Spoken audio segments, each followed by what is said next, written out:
नमस्कार। आज हम नाइट्रोजन की पहेली को सुलझाएंगे। ये खेती में सबसे जरूरी लेकिन सबसे ज्यादा बर्बाद होने वाला पोषक तत्व है और इस विरोधाभास को समझना हर किसान के लिए बहुत जरूरी है।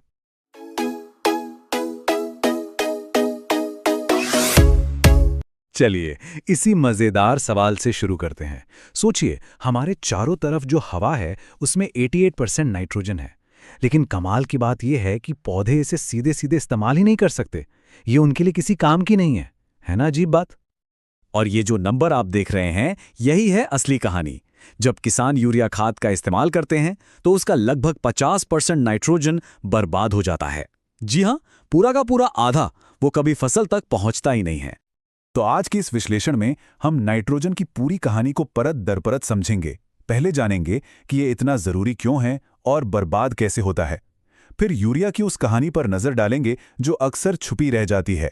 और आखिर में हम कुछ स्मार्ट तरीकों की बात करेंगे जिनसे इस बर्बादी को रोका जा सकता है। चलिए पहले हिस्से से शुरू करते हैं। देखिए, कोई भी फसल चक्र नाइट्रोजन के बिना पूरा हो ही नहीं सकता। और ऐसा इसलिए है क्योंकि हमारी मिट्टी में कुदरती तौर पर इसकी हमेशा से कमी रही है। असल में नाइट्रोजन को आप पौधे की ग्रोथ का इंजन समझ सकते हैं। इसी से प्रोटीन बनता है और प्रोटीन के बिना ना तो पत्तियां बनेंगी, ना तना मजबूत होगा और ना ही अच्छी पैदावार मिलेगी। ये विकास की सबसे बुनियादी जरूरत है। तो अब बात करते हैं नाइट्रोजन के सबसे जाने पहचाने चेहरे यानी यूरिया की, और इसकी उस कहानी की जिसे अक्सर अनदेखा कर दिया जाता है, इसके बर्बाद होने की कहानी। जब भी नाइट्रोजन की बात आती है तो सबसे पहले दिमाग में यूरिया की बोरी ही आती है ना? वजह भी साफ है, ये हर जगह मिलता है और पहली नज़र में सबसे सस्ता भी लगता है। पर क्या ये वाकई में सबसे सस्ता है? तो सवाल ये है कि वो 50% यूरिया आखिर जाता कहाँ है? देखिए, जैसे ही यूरिया जमीन में जाता है, उसका एक बड़ा हिस्सा तो अमोनिया गैस बनकर वापस हवा में उड़ जाता है, और जो कुछ बचता है वो पानी में इतनी तेजी से घुलता है कि सिंचाई के पानी के साथ बहकर या तो कहीं और चला जाता है या जड़ों की पहुंच से बहुत नीचे। अच्छा, ये समझने के लिए कि कुछ खादें बेहतर काम क्यों करती हैं, पहले ये जानना पड़ेगा कि पौधे असल में नाइट्रोजन लेते कैसे हैं। और यहीं पर सबसे जरूरी बात छिपी है। पौधे नाइट्रोजन को सीधे यूरिया के रूप में नहीं ले सकते। उन्हें नाइट्रोजन चाहिए नाइट्रेट के रूप में। मतलब आप कोई भी खाद डालिए, उसे पहले मिट्टी में नाइट्रेट में बदलना ही होगा, तभी पौधा उसे उठा पाएगा। और ये बदलने का काम कौन करता है? मिट्टी में मौजूद करोड़ों बैक्टीरिया। ये छोटी छोटी फैक्ट्रियों की तरह काम करते हैं जो नाइट्रोजन को नाइट्रेट में बदलते हैं। लेकिन इन फैक्ट्रियों को चलने के लिए भी ऊर्जा चाहिए जो उन्हें कार्बन से मिलती है, और ये कार्बन आता है गोबर की खाद या दूसरे जैविक पदार्थों से। चलिए अब आते हैं इस विश्लेषण के सबसे दिलचस्प हिस्से पर, जहां हम नाइट्रोजन की असली लागत का पूरा हिसाब किताब करेंगे। पहली नजर में देखें तो हिसाब बिल्कुल साफ लगता है। यूरिया की बोरी करीब 300 रुपए की, जिसमें 46% नाइट्रोजन। वहीं अमोनियम सल्फेट की बोरी 1000 रुपए की और नाइट्रोजन सिर्फ 21%। जाहिर है यूरिया ही सस्ता लगेगा, है ना?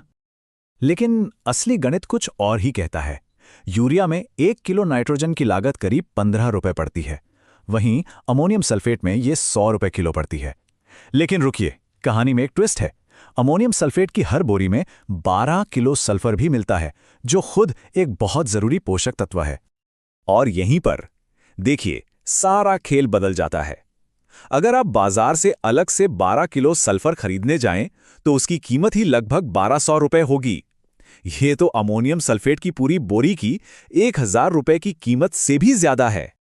तो इसका मतलब क्या हुआ? सीधा सा मतलब ये है कि जब आप सल्फर की कीमत का हिसाब लगाते हैं, तो अमोनियम सल्फेट में मिलने वाला नाइट्रोजन तो आपको एक तरह से मुफ्त में ही मिल गया।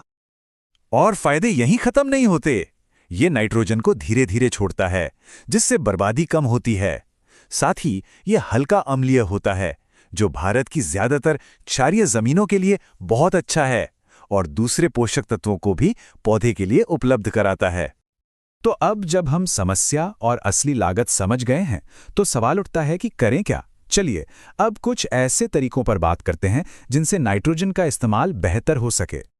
देखिए, लक्ष्य यह है कि नाइट्रोजन फसल को धीरे धीरे मिले। तो खाद को एक साथ डालने के बजाय 2-3 बार में डालें।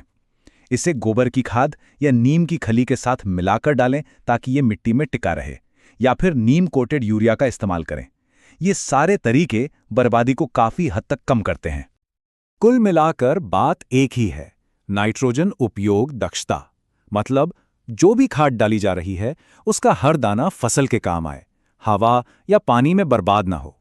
तो आखिर में ये सवाल खुद से पूछना बनता ही है, जो खाद इस्तेमाल हो रही है क्या वो वाकई फसल का पेट भर रही है या फिर हवा और पानी में घुल रही है? सही जानकारी और सही तरीकों से हम ये पक्का कर सकते हैं कि हर दाना फसल को ही लगे।